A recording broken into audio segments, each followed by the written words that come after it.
നമസ്കാരം. Welcome back to the YouTube channel simple to solve by Ashwathy. അപ്പൊ നമ്മൾ ഇന്ന് സംസാരിക്കാനായിട്ട് പോകുന്ന ടോപ്പിക് എന്ന് പറയുന്നത് കമ്മീഷനാണ്.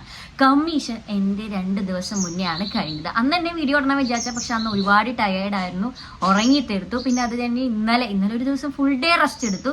അപ്പൊ ഞാൻ ഇന്ന് 3rd ഡേ ആണ്, മിഞ്ഞാന്നാണ് കമ്മീഷൻ ഉണ്ടായത്. അപ്പൊ കമ്മീഷനെ പറ്റിയിട്ടുള്ള എൻ്റെ എക്സ്പീരിയൻസും അതേപോലെ തന്നെ കമ്മീഷന് വേണ്ടിയിട്ട് നിങ്ങൾക്ക് കുറച്ച് ഇമ്പോർട്ടൻ്റ് ആയിട്ടുള്ള ക്വസ്റ്റ്യൻസും പറഞ്ഞു തരാനായിട്ടാണ് ഞാൻ ഇന്നത്തെ വീഡിയോ ചെയ്യുന്നത്. ഫസ്റ്റ് ഓഫ് ഓൾ, കമ്മീഷന് വരുന്ന ഒരാൾക്കാരെന്ന് പറയുന്നത് ഒരിക്കലും നിങ്ങളെ ബുദ്ധിമുട്ടിക്കാൻ വരുന്ന ഒരാൾക്കാരല്ല. നിങ്ങൾ എന്തൊക്കെ വർക്കുകൾ ചെയ്തിട്ടുണ്ട്, ഇതൊക്കെ നിങ്ങൾ തന്നെ ചെയ്തിട്ടുള്ള വർക്ക്സ് ആണോ, അതോ നിങ്ങളെ ആരെങ്കിലും മറ്റൊരാൾ നിങ്ങൾക്ക് എഴുതി തന്നതാണോ അല്ലെങ്കിൽ ചെയ്തു തന്നതാണോ എന്ന് ചോദിക്കുന്ന ടൈപ്പ് ഓഫ് ക്വസ്റ്റ്യൻസ് ആണ് എക്സ്പെക്ട് ചെയ്യേണ്ടത്. അല്ലാതെ ആക്ഷൻ റിസർച്ചിന്റെ പിതാവ് ആരാ, അങ്ങനെയുള്ള കാര്യങ്ങളൊക്കെ വളരെ കുറവായിട്ട്, അത് കുറച്ചും കൂടെ ചെയർമാൻ വഴിക്ക് പോകുന്നവർ കുറച്ചും കൂടി ബ്രോഡായിട്ട് നോക്കിയാൽ മതിയാണ് എന്നാണ് എൻ്റെ ഒരു പേഴ്സണൽ ഒപ്പീനിയൻ. അപ്പോൾ ഞാനല്ല ചെയർമാൻ വൈവയ്ക്ക് ഉണ്ടായിരുന്നത്. ചെയർമാൻ വൈവയ്ക്ക് എൻ്റെ ക്ലാസ്സിലെ കുട്ടിയായിരുന്നു ഉണ്ടായിരുന്നത്. വളരെ പേടിയുണ്ടായിരുന്നു ചെയർമാൻ വൈവയ്ക്ക് എങ്ങനെ സെലക്ട് ചെയ്ത് കഴിഞ്ഞാൽ എൻ്റെ ദൈവമേ എനിക്ക് അറിയാൻ പാടില്ല. അപ്പോൾ ഒരു ബേസിക് ആയിട്ട് അറിഞ്ഞിരിക്കേണ്ട കാര്യങ്ങൾ, നമ്മൾ ഫസ്റ്റ് സെമ്മിൽ ചെയ്ത വർക്ക്സിനെ പറ്റിയിട്ടുള്ള ഒരു ഐഡിയ ആണ്. EPCയിൽ നമ്മൾ എന്തൊക്കെ ചെയ്തു, ലാംഗ്വേജ് അക്രോസ് കരിക്കുലത്തിൽ ഏതായിരുന്നു 7 ടാസ്കുകൾ, അതിൽ എന്തൊക്കെയാണ് ചെയ്തത്, അങ്ങനെയുള്ള കാര്യങ്ങൾ ബേസിക് ആയിട്ട് നമ്മൾ ചെയ്യേണ്ടത്. പിന്നെ അതേപോലെ തന്നെ നമ്മൾ കേസ് സ്റ്റഡി ചെയ്യുന്നുണ്ട്. കേസ് സ്റ്റഡി എങ്ങനെ ചെയ്തു, എവിടെ ചെന്ന് ചെയ്തു, എപ്പോഴാണ് ചെയ്തത്, നമ്മൾ ഇനിഷ്യേറ്റീവിലേക്ക് പോയപ്പോഴാണോ ചെയ്തത്, അതോ നമ്മൾ റാൻഡം ആയിട്ടൊരു സ്കൂളിൽ പോയതാണോ, അങ്ങനെയുള്ള കാര്യങ്ങൾ. പിന്നെ അതേപോലെ തന്നെ നമ്മൾ സെക്കൻഡ് സെമ്മിലേക്ക് വരുമ്പോഴാണ് നമ്മുടെ അടുത്ത് വീണ്ടും സോഷ്യോഗ്രാം ചോദിക്കും. അതേപോലെ സോഷ്യോഗ്രാം നിങ്ങൾ എപ്പോൾ ചെയ്തു, എങ്ങനെയാണ് ചെയ്തത്. നമ്മൾ അഫ്കോഴ്സ് എല്ലാവരും അത് ഓൾമോസ്റ്റ് എല്ലാവരും ഇനീഷ്യേറ്ററിക്ക് പോകുമ്പോഴായിരിക്കും നമ്മൾ സോഷ്യോമെട്രി ചെയ്യുക. അതേപോലെ തന്നെ പിന്നെ ചോദിച്ചിട്ടുണ്ടായിരുന്ന 3rd സെമ്മിലെ ബുക്സിനെ പറ്റിയിട്ടായിരുന്നു ആക്ഷൻ റിസർച്ച്. ആക്ഷൻ റിസർച്ച് നന്നായിട്ട് ചോദിക്കും. ആക്ഷൻ റിസർച്ച് എങ്ങനെയാണ് ചെയ്തത്, എന്തായിരുന്നു നിങ്ങളുടെ ആക്ഷൻ ഹൈപ്പോത്തസിസ്. ഒരു പ്രോബ്ലം വെച്ചിട്ട് നമ്മളൊരു ഗ്രൂപ്പ് ഓഫ് സ്റ്റുഡൻസിനെ അസസ് ചെയ്യുന്ന, അതിൽ അവരെ ഒരു സ്കഫോൾഡ് ചെയ്യുന്ന ഒരു സാധനമാണ് ആക്ഷൻ റിസർച്ച് എന്ന് പറയുന്നത്. അപ്പോൾ അതൊക്കെ നമ്മൾ എന്താണ് ചെയ്തത് എന്നറിഞ്ഞിരുന്നാൽ മതി. അതുകൊണ്ട് എന്തെങ്കിലും ഉപകാരം ഉണ്ടായോ എന്നൊക്കെ ചോദിക്കും. അപ്പോൾ നമ്മൾ അതൊക്കെ പറയണം. പിന്നെ അതേപോലെ തന്നെ പിന്നെ അവർ നമ്മുടെ ക്ലാസ് കണ്ടിട്ട്, അതായത് ഇപ്പോൾ ക്ലാസ്സിൻ്റെ ഒരു ഏറ്റവും വലിയ ലിമിറ്റേഷൻ എന്ന് പറയുകയാണെങ്കിൽ ഒരു 2 ക്ലാസ്സിൽ ഒരുമിച്ചായിരിക്കും ഒരു ടീച്ചർ കാണുന്നുണ്ടാവുക, ഓപ്ഷൻ ടീച്ചർ. അപ്പോൾ ഓപ്ഷൻ ടീച്ചർ ഇപ്പുറത്തെ ഒരു ആക്ടിവിറ്റി ഉണ്ട് കഴിഞ്ഞാൽ പിന്നെ ഇപ്പുറത്തെ ഒരു ആക്ടിവിറ്റി വരും. ചിലപ്പോൾ നമ്മുടെ നല്ലൊരു ആക്ടിവിറ്റി ഉണ്ടാകുന്ന സമയത്ത് അവരവിടെ ഉണ്ടാവണമെന്നില്ല. അതൊരു വലിയൊരു മിസ്സിങ് ഫാക്ടറാണ്. കാരണം അവർ ക്ലാസ് അസസ് ചെയ്യുകയാണെങ്കിൽ ഫ്രം ദ ഫസ്റ്റ് എൻഡ് വരെ ഇരുന്നാലാണ് നമ്മുടെ ആ ഒരു ഫ്ലോ ട്രാക്ക് ചെയ്യാനായിട്ട് വരുള്ളൂ. ചിലപ്പോൾ നമ്മുടെ ഫസ്റ്റ് ആക്ടിവിറ്റി വളരെ ഇൻട്രസ്റ്റിംഗ് ആയിരിക്കും. സെക്കൻഡ് ആക്ടിവിറ്റിയിൽ അവർ വന്നു വെച്ചാൽ സെക്കൻഡ് ആക്ടിവിറ്റി കഴിഞ്ഞോടുകൂടി അവരവിടെ പോകും, അപ്പുറത്തെ ക്ലാസ്സിലേക്ക് പോകും. അപ്പോൾ നമ്മുടെ നല്ലൊരു സാധനമായിരിക്കും ചിലപ്പോൾ നമ്മൾക്ക് മിസ്സായി പോകണമെങ്കിൽ അതെനിക്ക് വലിയൊരു അതിനൊരു മിസ്സായിട്ട് തോന്നി. കാരണം ചിലവരുടെയൊക്കെ ആ ഒരു ഒപ്പീനിയൻ കേട്ടപ്പോൾ, അതായത് അവരുടെ ആക്ടിവിറ്റി ഫസ്റ്റ് ഉണ്ടായിരുന്നു അതായിരുന്നു, അപ്പോൾ അതിനെപ്പറ്റി ചോദിച്ചു എന്നൊക്കെ പറയുമ്പോൾ അത് ശരിക്കും ഒരു നമ്മൾ ഇടുന്ന എഫേർട്ടിന് ഒരു വാല്യൂ ഇല്ലാത്ത പോലെ ആയിരിക്കും. കാരണം അവരത് കറക്റ്റായിട്ട് ഫുള്ള് കാണുകയാണെങ്കിൽ പിന്നെയും നമുക്ക് കുഴപ്പമില്ല. പക്ഷെ അത് ഇടയിൽ വന്ന് നോക്കുമ്പോൾ ചിലപ്പോൾ ചിലവരുടെ നല്ല ഭാഗത്ത് ചിലപ്പോൾ ആ ഒരു ആക്ടിവിറ്റി വന്ന് കാണുമ്പോഴുള്ള ആക്ടിവിറ്റി മാത്രമായിരിക്കും, ചിലപ്പോൾ അത് മാത്രം നല്ല ഉണ്ടാവും, ബാക്കി കൂടായ്പ ആക്ടിവിറ്റി ആണെങ്കിൽ അപ്പോൾ അവരത് വെച്ച് അസസ് ചെയ്യും. അപ്പോൾ ഇവരിങ്ങനെ അങ്ങോട്ടും ഇങ്ങോട്ടും വന്നുകൊണ്ടിരിക്കുക എന്നല്ലാതെ അതിൽ പ്രത്യേകിച്ച് വേറൊന്നും ശ്രദ്ധിക്കാനില്ല. പിന്നെ മെയിൻലി നമ്മൾ ഫോക്കസ് ചെയ്യേണ്ട ഒരു കാര്യം എനിക്ക് മനസ്സിലായത്, എൻ്റെ പേഴ്സണൽ ഒപ്പീനിയൻ, നമ്മൾ ആ കുട്ടികളെ പഠിപ്പിച്ചെടുക്കലൊന്നല്ല മെയിനായിട്ടുള്ള കാര്യം. അല്ലെങ്കിൽ അവരെ അടങ്ങി ഇരുത്തലല്ല മെയിനായിട്ടുള്ള കാര്യം. നമ്മുടെ ആ ലെസൺ എങ്ങനെ ഇതാക്കുന്നു. എൻ്റെ ക്ലാസ്സിലുണ്ടായിരുന്ന ഏറ്റവും വലിയ പ്രശ്നം എന്ന് പറഞ്ഞാൽ ആക്ടിവിറ്റീസൊക്കെ നല്ലതായിരുന്നു, പക്ഷേ ഒരു മിസ്ലീഡിങ് ആയിട്ടുള്ള കാര്യം പറഞ്ഞാൽ പിള്ളേർ ഒതുങ്ങിയിരിക്കാണ്ടാവുമ്പോൾ നമ്മൾ ഓഫ് കോഴ്സ് പറയും എണീറ്റ് നിൽക്കാൻ പറയും, ഇരിക്കാൻ പറയും, കുറച്ചുകൂടി ദേഷ്യപ്പെട്ട് സംസാരിക്കേണ്ടി വരും. ഓൾറെഡി സംസാരിക്കുമ്പോൾ ആ ഒരു ടോണ് വളരെ ഡിഫറെൻ്റ് ആണ്. സംസാരിക്കുമ്പോൾ ഒരാളുടെ കയറി സംസാരിക്കുന്ന പോലെ തോന്നുമെങ്കിലും ശരിക്കും അത് സാധാ പോലെ സംസാരിക്കുന്നതാണ്. പക്ഷേ ഒന്ന് ദേഷ്യം വന്നു കഴിഞ്ഞാൽ സൗണ്ടിൽ ഉണ്ടാകുന്ന മാറ്റം, അതേപോലെ തന്നെ ആ ഒരു സാധനം അവർക്ക് പെട്ടെന്ന് ഡിറ്റക്ട് ചെയ്യാൻ പറ്റും. അപ്പോൾ അവരതൊരു നല്ല ക്വാളിറ്റി ആയിട്ട് പറഞ്ഞു. അതായത് കുട്ടികളുടെ അടുത്ത് ചൂടാവേണ്ട ആവശ്യമില്ല, കുറച്ചും കൂടെ അവർ തന്നെ ഫുള്ള് കൺട്രോൾ ചെയ്യുന്ന പോലെ തോന്നി. കാരണം ആക്ടിവിറ്റീസ് ഉണ്ടായിരുന്നത് കുട്ടികൾക്ക് ഇൻട്രസ്റ്റിംഗ് ആയിട്ട്, അതായത് ഇപ്പോൾ കളർ മിക്സിങ്ങും അത് എഴുതലും റെക്കോർഡ് ചെയ്യലും, പിന്നെ അതേപോലെ തന്നെ ഫ്ലാഷ് കാർഡ്സും, അതേപോലെ തന്നെ ആക്ടിവിറ്റി ആണെങ്കിൽ അതൊക്കെ കൊടുത്തപ്പോൾ കുറച്ചുകൂടി ഇൻട്രസ്റ്റിംഗ് ആയിട്ട് കൊടുത്തുകൊണ്ട് അവരതിനനുസരിച്ച് ഇങ്ങനെ കിടന്ന് അവിടെ ഇങ്ങനെ പ്രശ്നങ്ങൾ ചെറിയ രീതിയിലൊക്കെ ഉണ്ടാക്കും. അപ്പോൾ അതൊക്കെ നമ്മൾ അതൊന്നും വലിയ കാര്യത്തിൽ ഇതാക്കണ്ട.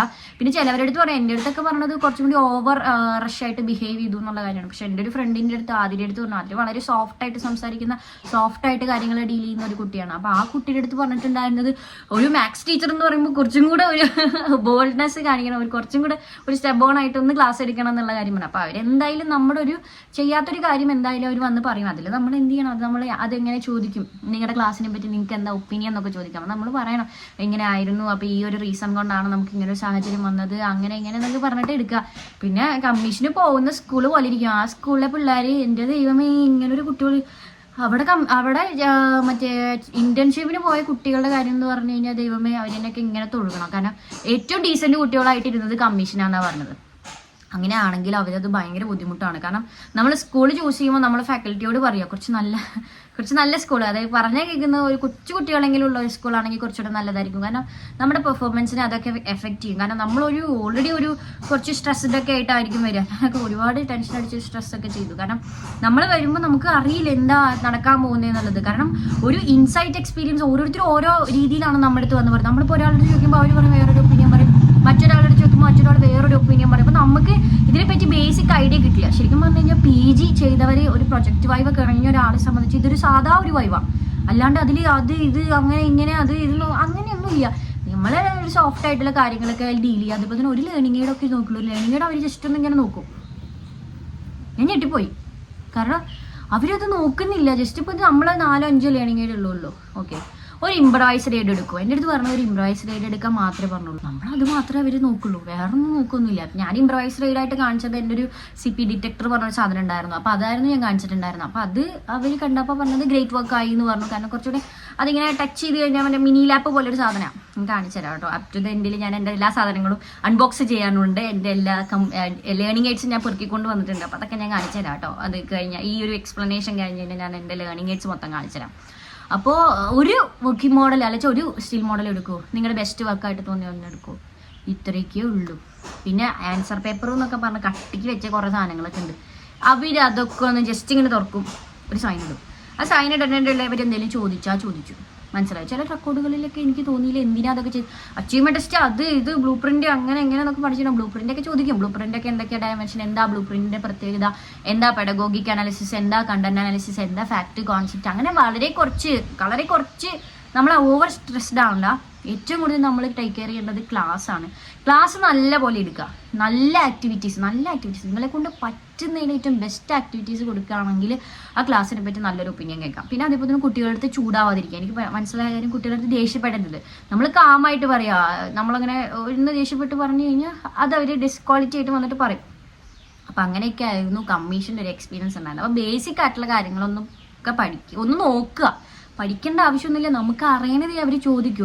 അതേപോലെ തന്നെ ബേസിക് ആയിട്ടുള്ള കാര്യങ്ങളൊക്കെ ഒന്ന് ശ്രദ്ധിക്കുക. അതിനുശേഷം നമ്മൾ ചെയ്യേണ്ട മറ്റൊരു കാര്യം എന്ന് എനിക്ക് തോന്നിയത്, ആ ഒരു ക്ലാസ് കുറച്ച് നല്ലതാക്കാൻ ശ്രമിക്കുക. കുറച്ചാണെങ്കിലും ഇപ്പോൾ ChatGPT ഒക്കെ യൂസ് ചെയ്ത് പ്രോംപ്റ്റ് ചെയ്ത് നമുക്ക് നല്ല ഇൻട്രോഡക്ടറി ആക്ടിവിറ്റീസ്, നല്ല ഐഡിയാസും ജനറേറ്റ് ചെയ്യാനുള്ള എല്ലാ സാധ്യതകളുണ്ട്. അപ്പോൾ അതൊക്കെ മാക്സിമം യൂസ് ചെയ്ത് നിങ്ങളുടെ ആ ഒരു കോണ്ടന്റിനെ എത്രമാത്രം സിമ്പിളാക്കി പറഞ്ഞു കൊടുക്കാൻ പറ്റുമോ അത്രയും സിമ്പിളാക്കി പറഞ്ഞു. കാരണം കുട്ടികളെ റെസ്പോണ്ട് ചെയ്യുന്നത് ഒരു ഇമ്പോർട്ടൻറ്റ് ഫാക്ടറാണ്. 10ത്തെ ടോപ്പിക് എടുത്തോളൂ, 9 എടുക്കാം അങ്ങനെയൊക്കെ പറയും. പക്ഷെ ഞാൻ പറയുകയാണെങ്കിൽ കുറച്ചും കൂടെ ഈസി ആയിട്ട് കൺവേ ചെയ്യാൻ പറ്റുന്ന, അവർ കുറച്ചും കൂടെ ഇൻറ്ററാക്റ്റീവ് ആവാൻ പറ്റുന്ന ടൈപ്പ് ഓഫ് ടോപ്പിക്കുകൾ എടുക്കുകയാണ് എൻ്റെ ഒരു പെർസ്പെക്റ്റീവിൽ കുറച്ചും കൂടെ നല്ലതായിട്ട് തോന്നിയത്. പിന്നെ കമ്മീഷനെ പറ്റിയിട്ട് പറയുകയാണെങ്കിൽ റെക്കോർഡുകളൊക്കെ അത്യാവശ്യം നല്ല രീതിക്ക് എഴുതുക. ഞാൻ അത്രയും ഹാൻഡ് റൈറ്റിംഗ് അത്ര നല്ലതൊന്നും അല്ല. പക്ഷെ അതൊന്നും അവർ നോക്കുക പോലും ഇല്ല.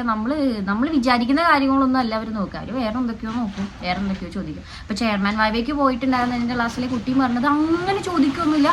ജസ്റ്റ് ചെയ്ത കാര്യങ്ങളെ പറ്റിയുള്ള ബേസിക് ഐഡിയ ഉണ്ടോ, അത് നമ്മൾ ചെയ്തതാണോ, നമ്മളാണോ പോയത്, നമ്മൾ തന്നെയാണോ എഴുതിയിരിക്കണേ, അല്ലിച്ച് നമ്മൾ തന്നെയാണോ അതൊക്കെ ചെയ്തിരിക്കണേന്ന് അറിയാൻ വേണ്ടിയിട്ടുള്ള ഒരു പ്രോസസ്സ്. അങ്ങനെ കണ്ടാൽ മതി കമ്മീഷൻ. അപ്പോൾ ആരും ടെൻഷനൊന്നും അടിക്കേണ്ട, അടിപൊളിയായിട്ട് കൂളായിട്ട് അറ്റൻഡ് ചെയ്യാം കേട്ടോ. ഇനി ഞാൻ എടുത്ത ലേണിംഗ് എയ്ഡ്സ് കാണിച്ചു തരാം. അപ്പോൾ ലേണിംഗ് എയ്ഡ്സ് ഞാൻ എന്തൊക്കെയാണ് ഉണ്ടാക്കിയിരിക്കുന്നത് ആസ് എ മാത്സ് സ്റ്റുഡൻറ്റ്. എൻ്റെ ലേണിംഗ് എയ്ഡ്സ് വളരെ കുറച്ചേ ഉള്ളൂ, പക്ഷെ അത്രയും അട്രാക്റ്റീവ് ആയിട്ടുള്ള ലേണിംഗ് എയ്ഡ് ആയിട്ട് എനിക്ക് തോന്നിയില്ല. കാരണം കുറച്ചും കൂടെയൊക്കെ നല്ല ക്രിയേറ്റിവിറ്റിയിൽ നല്ല ഭംഗിയിൽ വരയ്ക്കാനും എഴുതാനും ഒക്കെ അറിയുന്ന ഒരാളെ സംബന്ധിച്ച് ഇതിലും നല്ല ഭംഗിയില്ല വെച്ചാൽ കുറച്ചും കൂടെ എഫക്റ്റീവ് ആയിട്ടുള്ള ലേണിംഗ് എയ്ഡ്സ് ഒക്കെ ഉണ്ടാക്കാം. അപ്പം ഞാൻ എൻ്റെ ലേണിംഗ് എയ്ഡ് മൊത്തം ഒന്ന് കാണിച്ചു തരാം കേട്ടോ. കണ്ടില്ലേ, ഇതാണ് എൻ്റെ ലേണിംഗ് എയ്ഡ്സ്. അപ്പം ഞാൻ ഇതെല്ലാം ഓരോന്ന് പുറത്തെടുത്ത് കാണിച്ചു തരാം കേട്ടോ.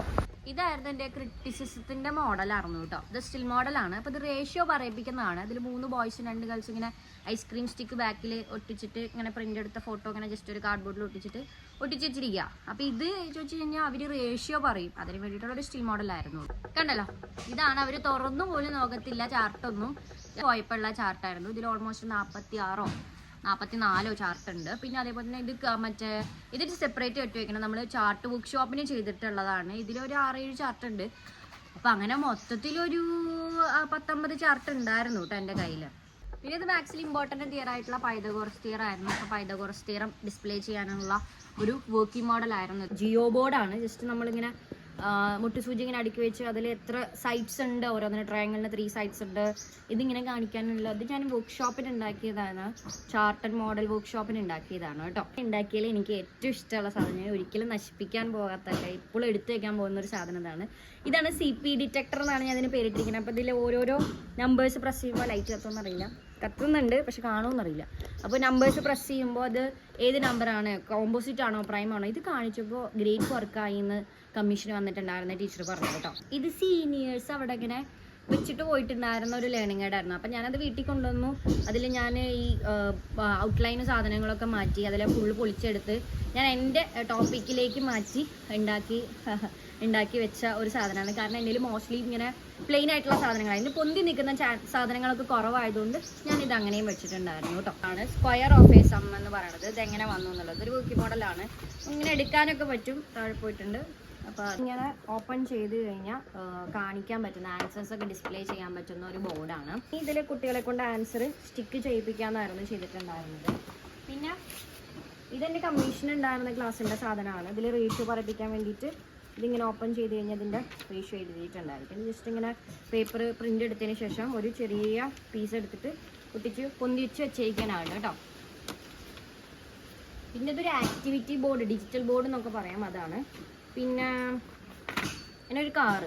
ഈ കാർ എന്തിനാന്ന് വെച്ച് കഴിഞ്ഞാൽ ആൻസേഴ്സ് ഡിസ്പ്ലേ ചെയ്യാനാണ്. മാക്സിമം നമുക്ക് അത്രയും മോഡൽസ് ഒന്നും എല്ലാ ക്ലാസ്സിലും കൊണ്ടുപോകാനൊന്നും പറ്റില്ല, എല്ലാ ഇതിനും. അപ്പോൾ എന്തെങ്കിലും ടാസ്ക് കൊടുക്കുക, എന്നിട്ട് അതിൻ്റെ ആൻസർ ഡിസ്പ്ലേ ചെയ്യാനുള്ള സ്റ്റിൽ മോഡൽ. ഇതിൻ്റെ ബാക്കിൽ ഒരു ട്രാൻസ്പെറൻറ്റ് ഷീറ്റ് ഒട്ടിക്കുക, എന്നിട്ട് ഇതിലൊരു കാർഡ് ഇട്ടിട്ട് ആൻസർ എഴുതി കൊണ്ടുവരിക, എന്നിട്ട് ആ ആൻസർ കാണിച്ചു കൊടുക്കുക. ഇട്ട് കഴിഞ്ഞാൽ കറക്റ്റ് ആൻസറിൽ ലൈറ്റ് കത്തുന്ന ഒരു സാധനമായിരുന്നു. ഇത് കൺവേർഷൻസ് ആണ്. ഇപ്പോൾ ഇതിൻ്റെ അടിയിലുണ്ടായിരിക്കും ഇതെന്താ ചെയ്യേണ്ടത്, കൺവേർട്ട് ചെയ്യാൻ എന്താ ചെയ്യേണ്ടത് എന്നുള്ളത് ഒരു അല്ലെങ്കിൽ മറ്റൊരു മാച്ച് ദ ഫോളോയിങ് ആയിരുന്നു ഇത് പറയണത്. ഇതിങ്ങനെ വലിക്കുമ്പോൾ ഇതിൻ്റെ ആൻസർ ടൈറ്റ് ആയിട്ട് വരും. അപ്പോൾ ഇതൊരു മാച്ച് ദ ഫോളോയിങ് ആണ്, വർക്കിംഗ് മോഡലാണ്. ദ ഫോളോയിങ് ഇതൊക്കെ ഉണ്ടാക്കുന്ന വീഡിയോ ഞാൻ എൻ്റെ ചാനലിൽ അപ്ലോഡ് ചെയ്തിട്ടുണ്ട് കേട്ടോ. അപ്പോൾ നിങ്ങൾക്ക് വേണമെങ്കിൽ അതെടുത്ത് കാണാം കേട്ടോ. അപ്പോൾ നോക്കി ഇതിങ്ങനെ ആൻസേഴ്സ് എടുത്ത് കുട്ടികൾ കൃത്യമായിട്ട് മാച്ച് ചെയ്യുന്നതാണ്. ഇതൊരു വർക്കിംഗ് മോഡലാണ്. ഡിജി ബോർഡ് എന്നാണ് ഞാൻ ഇതിന് പേരിട്ടിരിക്കുന്നത്. അപ്പോൾ ഇതിൻ്റെ കറക്റ്റ് ആൻസറിൻ്റെ സ്ഥലത്ത് ഇത് റെഡ് കത്തി. അപ്പോൾ കറക്റ്റ് ആൻസർ ആണെങ്കിൽ അത് മറ്റേ ഗ്രീൻ കളർ കത്തും. അതാണ് കേട്ടോ ചെയ്തിട്ടുണ്ടായിരുന്നത്. അപ്പം വേണ്ടി ഉണ്ടാക്കിയതന്നെ. പിന്നെ ഇത് ട്രയാങ്കിൾ പഠിപ്പിക്കുമ്പോൾ ഇത് മെഷർ ചെയ്തിട്ട് കുട്ടികളെ കൊണ്ട് ഷോർട്ടസ്റ്റും ലാർജസ്റ്റും ഇത് ഡബിൾ ടൈപ്പ് വെച്ചിട്ട് കുട്ടികളെ കൊണ്ട് ഒട്ടിപ്പിച്ചിരിക്കുന്ന ഒരു സാധനമാണ് സ്റ്റിൽ മോഡ് ലൂമി മാത്ത് എന്ന് പറയുന്നത്. കാരണം ഇതിൻ്റെ കറക്റ്റ് ഇക്വേഷൻ നോക്കുമ്പോൾ ഇതെന്താവും, ഇത് കത്തും. കണ്ടോ, ഇതൊക്കെ കത്തുമ്പോൾ അവർക്ക് മനസ്സിലാവും ഇതിൽ ഏതാണ് ആൻസർ കറക്റ്റായിട്ട് ഇതിൻ്റെ സാധനം. ഇതുണ്ടോ, ഇത് കറക്റ്റ് ആൻസേഴ്സ് കുറച്ച് ഗ്ലാസ്സിലാക്കി കൊണ്ടുവരിക, എന്നിട്ട് അതിങ്ങനെ ഇട്ട് കൊടുക്കുക. അത് കുറച്ച് നല്ല ഭംഗിയാണ് കേട്ടോ കാണാനായിട്ട്. Match the following. അപ്പോൾ ഇതിൻ്റെ കറക്റ്റ് ആൻസറിൽ ഇതാണ്ടോ, ഇവിടെ ഇതിൻ്റെ ആൻസർ ഇതാണ്. അപ്പോൾ അതിങ്ങനെ ലൈറ്റ് വെക്കും. പിന്നെ ഇത്രേ ഉള്ളൂ. ഇത്രയും ലേണിംഗ് എയ്ഡാണ് ഉണ്ടാക്കിയിട്ടുള്ളത് കേട്ടോ. അപ്പോൾ ഇതൊക്കെയാണ് ഞാൻ ഉണ്ടാക്കിയിരിക്കുന്ന ലേണിംഗ് എയ്ഡ്സ് എന്ന് പറയുന്നത്. അപ്പോൾ ഇത് ഏതെങ്കിലുമൊക്കെ കണ്ടിട്ട് നിങ്ങൾക്ക് എന്തെങ്കിലുമൊക്കെ ഉണ്ടാക്കാനുള്ള വീഡിയോ ചെയ്യണം എന്ന് കമൻറ്റ് ബോക്സിൽ ചെയ്യുകയാണെങ്കിൽ അഫ്കോഴ്സ് ഞാൻ അതിൻ്റെ ഡീറ്റെയിൽഡ് വീഡിയോ ഇടാം കേട്ടോ. പിന്നെ പറയാനുള്ള ഒരു കാര്യം, എല്ലാവരും കോൺഫിഡൻ്റ് ആയിട്ട് ഹാപ്പി ആയിട്ട് ഓക്കെ ആയിട്ട് PG കഴിഞ്ഞവരൊക്കെ ആണെങ്കിൽ ഒരു പ്രശ്നവും. നമ്മുടെ പ്രൊജക്റ്റ് വൈവയുടെ അത്രയൊന്നും ഇല്ല, വളരെ ചെറിയൊരു കാര്യമാണ്. നല്ല കോൺഫിഡൻ്റ് ആയിട്ട് എല്ലാവരും അടിപൊളിയായിട്ട് കമ്മീഷനൊക്കെ എല്ലാവർക്കും വരുമായിരിക്കും. ഫസ്റ്റ് ഡേറ്റിൽ തന്നെ ഞങ്ങളുടെ കോളേജ് എടുത്തുകൊണ്ട് ഞങ്ങളായിരിക്കും ഫസ്റ്റ് കഴിഞ്ഞിട്ടുണ്ടാവുക. അപ്പോൾ എൻ്റെ ഒരു എക്സ്പീരിയൻസ്, എൻ്റെ ഒരു പെർസ്പെക്റ്റീവിലുള്ള എക്സ്പീരിയൻസ് മാത്രമാണത്. എല്ലാവർക്കും ഇങ്ങനെ തന്നെ ആവണമെന്നില്ല. അപ്പോൾ ഇത് ഡിപ്പെൻഡ്സ് അപ്പോൺ ദ പേഴ്സൺ, അത് എന്ത് ചെയ്തുകൊണ്ടിരിക്കും, ചേഞ്ച് ചെയ്തുകൊണ്ടിരിക്കും. അപ്പോൾ എല്ലാവരും നല്ല അടിപൊളിയായിട്ട് കമ്മീഷനൊക്കെ അറ്റൻഡ് ചെയ്യുക. പിന്നെ കേട്ടറ്റ് എക്സാം ഒക്കെ വരെയായി. അപ്പോൾ എല്ലാവരും നന്നായിട്ട് പഠിക്കുക. അപ്പോൾ ബൈ ബൈ, ടാറ്റാ.